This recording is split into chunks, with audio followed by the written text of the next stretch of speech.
Good morning, everyone. This is Doug again. The first thing I want to do is I want to apologize to people if they, when my last video, defiance of tyranny and stuff like that. I just wanted people to explain.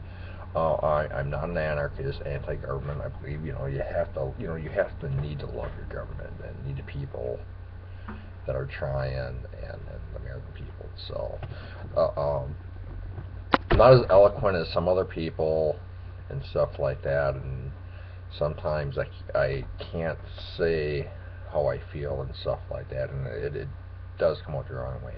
I guess the thing is that sometimes I get frustrated because with as bad as the world situation everything is, um,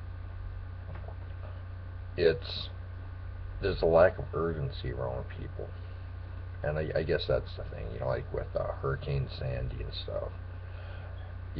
How I am as a person and as a former soldier and stuff like that. I will not be like in Atlantic City at the casinos eating out, eating steaks and stuff like that the night before, nor will I be ordering out pizzas and getting and watching videos the night before the storm comes. But I do apologize if people do misunderstand me, because I had a few of my subscribers had thought something was up with me, and I did have one individual says, "Gee, I wish the government was. I hope the government's watching you." Basically, I'm a nut, but I'm far from a nut. That's not today's video. Today's video, I'm gonna title it "Things to Do" and small things to get. Okay. The last I was thinking a lot about Hurricane Sandy, small things that we probably should get, to do, and I kind of learned this over like the last few months, more probably last week. About a week and a half ago, I had my engine light go on my truck. I have a Ford Explorer, awesome truck. Engine light went on, and it turned out to be some manifolds and all this other stuff, gaskets, manifold gaskets, and mind you, I'm really not that mechanically inclined at fixing stuff. So I always take it into the shop, and that cost me $582. Last month, all of a sudden I go up to my truck and I see radiator fluid leaking out. I take it in, and they had to get some kind of a valve or a hose or something like that and get in my truck. So that's a few hundred, but that was like $280. And then the month before, I had a sensor light, or not a light, but a sensor, you know, that had to be tightened down on my truck, and then I had to get oil change, and by the time I get done, that was like $160. It's the small things to get ready for. If the grid would go down, and if the grid would have went down a few weeks ago and stuff, I might not have known these things about my truck.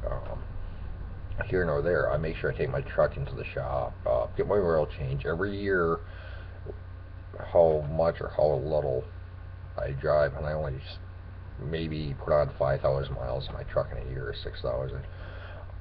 But I always get the oil changed, get checkups, get stuff fixed. Last December I did that. I ended up spending like $3,200 getting ball joints, brake calipers, brakes, struts. I got all new tires in my truck, and these are important, is because I had a friend of mine one time says, "Well, Doug, why don't you get rid of it?" You put so much into your vehicles and maintain them, and I just want a reliable vehicle when something, an SHTF happens. I think there's some things that we other things that we could do. You know, maybe cutting back eating out at once or twice during a week, and I'm really big on eating out. My wife and I, we eat a lot of Chinese and stuff like that, and what we do with our money, is our own business, and what everybody else does is fine, and but we cut back a lot, is because getting ready and in our preparations. If I can, usually if I eat out Chinese with my wife, it's going to be about $22, and What can I do with that $22? You know, that's probably 5 gallons of gas extra I could have. That's three the packets of, you know, like Mountain House food or whatever you get. Um, $22 also is about 34, 33 cans of ravioli or SpaghettiOs, and you can get them at Aldi's. And how much water you can do with that, that's a lot. Cutting back on some of the stuff that we do, ordering out and doing this lot of stuff. Watching the wear and tear I put on my vehicles and stuff and taking care of it. But if I can just, you know, just the small things and, you know, getting myself ready and prepared. There's putting money away, you know, and with that $22 I can save, I can get probably a lot of 7.62.39s, you know, ammunition or 9mm at 22. Just think of how much stuff I can get. But just did that save that $20 a week on stuff. And in a 2 week time, I can, you know, I can get one of them blankets you get for like $2. They're kind of silver. They're real thin things. It's like a sheet. You know, there's all sorts of small things I can get with that. And you know, it can be extra water, extra food, ammo, more candles. I'm going to be in the process in the next, I'm going to say 4 or 5 weeks. I got to get more flashlights. I got a lot of them, but I got to get new batteries. And sometimes somebody pointed out the other day, a friend of mine, is that getting a lot of flashlights from Walmart, gosh, you can get a pair of them, 2 of them with batteries for $3. You know, you get what you pay for. I'd rather spend $20, $25 on a good flashlight that's just awesome. But it's your liability. Get some more candles and stuff like that. There's you know, there's always things we need. You know, out of all the channels I've ever watched, I think there was just one person that had everything, and that was Southern Prepper One. You know, Dave Cobbler, totally awesome individual. But he has a farm that's converted to 3 ponds and then more resources, more firearms, you know, probably than I've ever seen. And he has a community and everything working together, very, very well organized.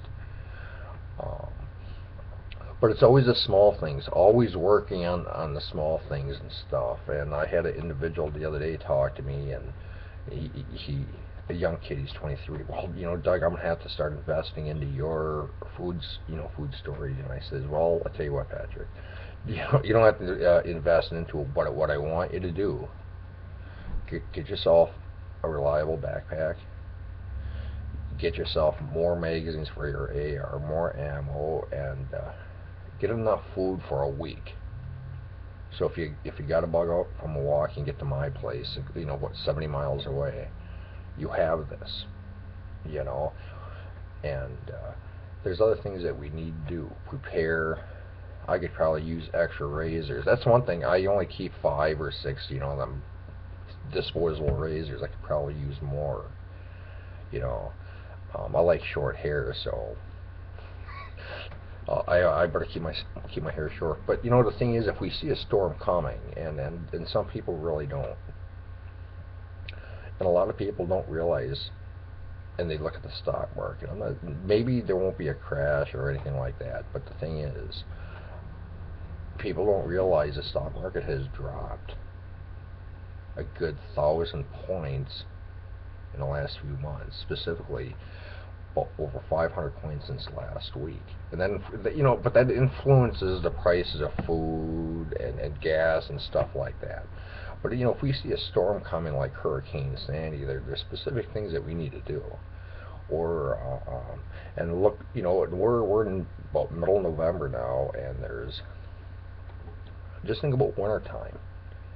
Having like me, I got a survival kit in my truck. You know, I can start a fire. I have food, water. I have a stove and all that stuff. And you know, if somehow I was out in the country and I went off the road or something like that. But you know, there's always things that we could use. And what if we don't?